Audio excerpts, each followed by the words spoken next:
Todos los padres que esperan un hijo, lógicamente sienten una gran preocupación porque todo vaya bien. Cuando el bebé nace, definimos su buen desarrollo en los primeros 1 o 2 años si presenta ciertas características que consideramos normales. Esa normalidad la definimos por los patrones de referencia que pudiéramos tener en nuestro entorno familiar o social. Los padres que ya lo habían sido previamente pueden detectar rápidamente un comportamiento anómalo de su nuevo hijo comparándolo con sus hijos anteriores, dándoles así una posible señal de alarma. Pero ¿qué pasa con padres primerizos que tal vez no tengan un punto de referencia del que partir, más que las opiniones de madres o suegras diciéndole continuamente que sus hijos hacían esto o lo otro de otra manera? Por supuesto que para esto tenemos a los profesionales de atención primaria que ante cualquier signo de alarma nos derivarían a la atención adecuada que necesitamos. Pero, ¿y si esa señal de alarma se presenta como algo tan sutil o solo en ciertas ocasiones, o como el bebé es tan pequeñito creemos que es normal y por eso nos hacen dudar de consultarlo o no con el pediatra?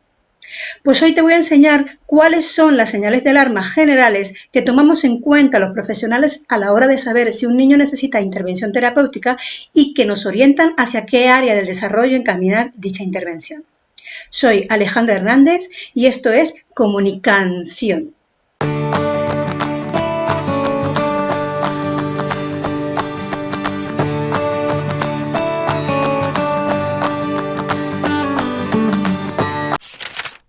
Lo primero que me gustaría aclarar es que las señales de alarma no son en ningún momento un diagnóstico. Para eso están los profesionales. Simplemente nos darían una señal, una alerta de que algo no podría estar yendo todo lo bien que debería. Y entonces nos ayudaría simplemente a actuar lo más rápidamente posible. Hay que tomar en cuenta factores de alto riesgo que sí que nos pudieran dar la alerta de estar un poco más pendientes si se presentan o no este tipo de señales. Por ejemplo, los problemas que pueden haber antes, durante y después del parto. Por ejemplo, bebés prematuros o grandes prematuros, que haya habido algunas convulsiones neonatales, que haya habido enfermedades de la madre durante el embarazo o que esa madre tenga algún antecedente de riesgo o que presente alguna patología mental o de infecciones, etcétera. También a lo mejor bebés que durante el parto hayan necesitado ventilación mecánica prolongada o hayan sufrido alguna asfixia severa, etcétera, ¿no? Por otro lado, tenemos también antecedentes familiares, lo que decíamos antes, si se registran patologías previas de la madre o si hay antecedentes de algún tipo de patología dentro de la familia, pues habría que estar muy alerta también si se presentan en el niño ciertas señales de alarma. Y por último tenemos los riesgos de ámbito social, que serían pues todos aquellos factores que influirían negativamente en el desarrollo correcto de ese niño, de ese bebé. Por ejemplo, cuando hay una acusada privación económica, un embarazo accidental traumatizante o una convivencia conflictiva, el alcoholismo, drogadicción, prostitución, delincuencia, bueno, pues etcétera, ¿no? Estos factores de alto riesgo sí que nos ponen en una posición, en una postura de estar bastante pendientes del desarrollo de estos bebés. Entonces, las señales de alarma podríamos dividirlas, por así decirlo, en 3 grandes grupos o bloques de desarrollo. Y estos tienen que ver primero con los llamados, con el llamado retraso evolutivo, que incumbe al tema del retraso madurativo global, el cognitivo o retraso del lenguaje. Luego tenemos el trastorno motriz, que abarca lo que es el retraso motor, la parálisis cerebral infantil, etc. Y luego tenemos el área de los trastornos de la relación y la comunicación, que en este estaría incluido el trastorno del espectro autista o TEA. Ahora vamos a ver cuáles son las señales de alarma por edades. Vamos a abarcar todo el periodo de 0 hasta 2 años, ¿vale? Entonces, durante los 3 primeros meses podríamos observar en el área del retraso evolutivo estos siguientes señales: la fijación de la mirada, que sería ausente o muy débil, dificultades de succión y deglución, hipotonía muscular, ausencia del control cefálico. Luego, en el trastorno motriz podría presentarse en el primer mes una hipotonía muscular, en el tercer mes presentar hipertonía muscular, escasa movilidad espontánea, ausencia de control cefálico, extremidades en flexión dominante, tono muscular asimétrico en hemicuerpos, y cada una de estas se valoraría como un signo de alarma independiente.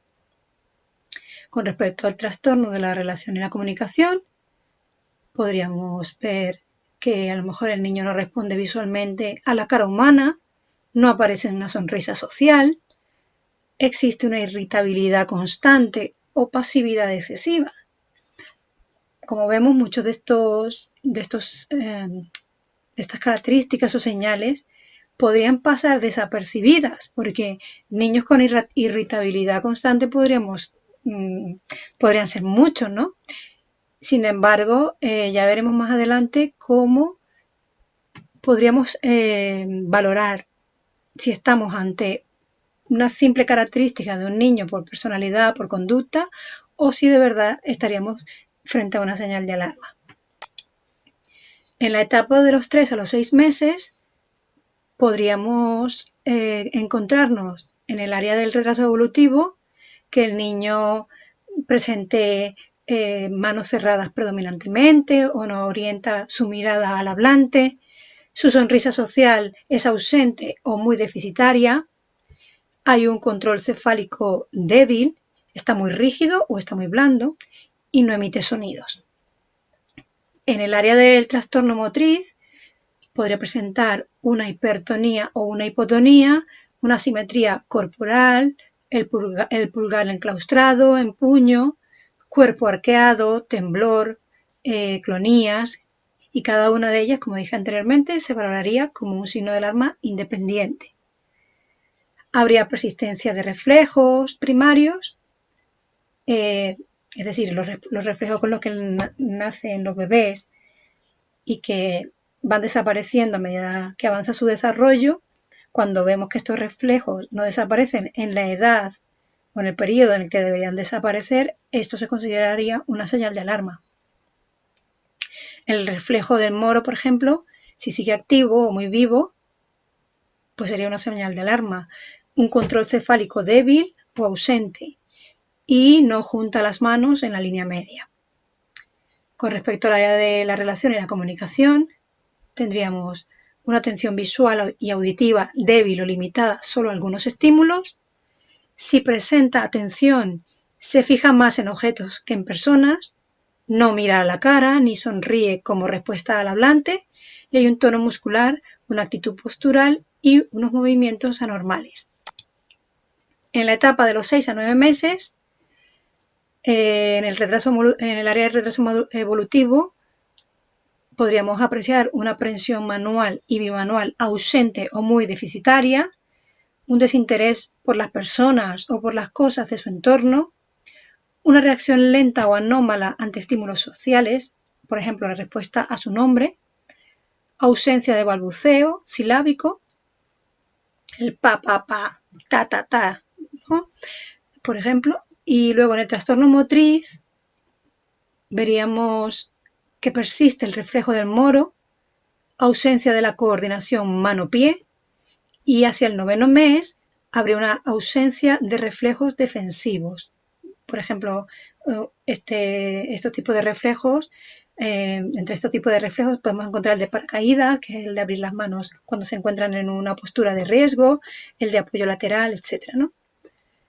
Luego, en el área del trastorno de la relación, no muestra señales de anticipación de rutinas, por ejemplo, en la alimentación o el baño, no atiende a su imagen en el espejo, las sonrisas son poco habituales y hay una ausencia de risa o de carcajada, y no responde cuando le llaman por su nombre es como si fuese una actitud de sordera, ¿no? En el periodo de los 9 a los 12 meses, en el retraso evolutivo, podrían presentarse la sedestación ausente o muy inestable, no tiene ningún tipo de desplazamiento en el suelo ni cambios posturales, manipulación de objetos muy precaria o inadecuada, no entiende ninguna palabra familiar ni participa en ningún juego social como las tortitas o lobitos, el cucutrás. Al ponerlo de pie no se esfuerza para mantenerse erecto. Luego en el área del trastorno motriz, hacia los 12 meses aún no mantiene el equilibrio cuando está sentado, con las piernas cruzadas o mantiene las piernas cruzadas o excesivamente juntas cuando está en posición de boca arriba. Y en el trastorno de la relación podría presentar una respuesta diferente o no hay respuesta significativa ante extraños y familiares. Es decir, no define cuando esa reacción cuando está con un extraño, cuando está con un familiar. Hay un desinterés por juegos de interacción social, como el cucutrás, un desinterés por los juguetes o juegos repetitivos con los objetos, no atrae la atención del adulto, ni verbal ni gestualmente, ni para pedir, y no mira donde le señalan y tampoco imita. Luego tenemos el periodo del primer año hasta los 2 años. En el retraso evolutivo, aquí es cuando más se acusan las señales que tienen que ver con el lenguaje, porque ya es la etapa donde la adquisición del lenguaje es más pronunciada.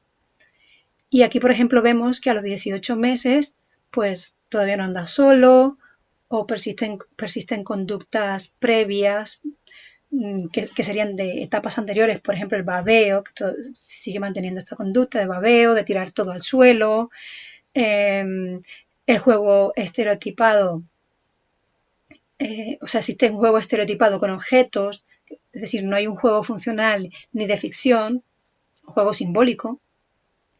Y luego, algo que nos indicaría que se podría estar tratando en un retraso específico del lenguaje sería que a los 18 meses no señala para pedir ni para mostrar, no discrimina el nombre de objetos o personas al nombrárselas, no dice ninguna palabra o sonido u onomatopeya con significado, no emite sílabas combinadas, por ejemplo, pa, ta, ma en su juego vocal, no sigue órdenes simples, por ejemplo, dame la pelota, coge el coche, siéntate. El inventario fonético es inferior a 4 consonantes o 5 palabras. Luego, a los 30 meses, vemos un vocabulario que es inferior a las 10 palabras, una ecolalia, es decir, que repite mecánicamente lo que oye, sin comunicación ninguna.